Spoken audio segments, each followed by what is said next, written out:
Je, unajua kwamba vijana wengi wenye ndoto ya kujiunga na JWTZ wana swali moja kubwa sana? Nikiwa nimeoa au nimeolewa bado naweza kujiunga na jeshi? Katika video hii nitakueleza ukweli halisi kuhusu swala hili.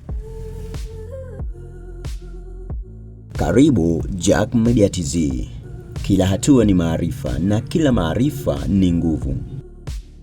Kama unatamani kujiunga na Jeshi la Ulinzi la Wananchi wa Tanzania, basi ni muhimu kujua masharti mbalimbali yanayoweza kuathiri nafasi yako ya kujiunga. Moja ya mambo ambayo vijana wengi hujiuliza ni hali ya ndoa. Moja, je, mtu aliyeoa anaweza kujiunga JWTZ?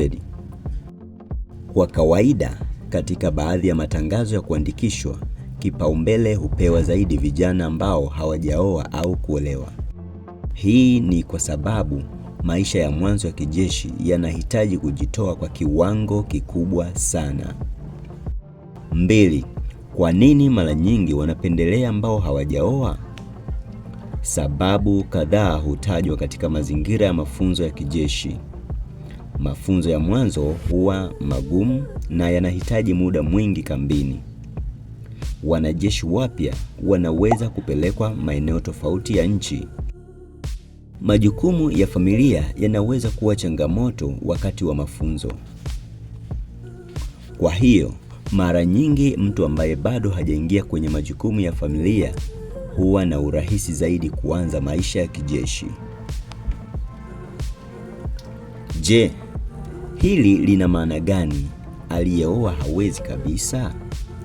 Sio lazima iwe hivyo.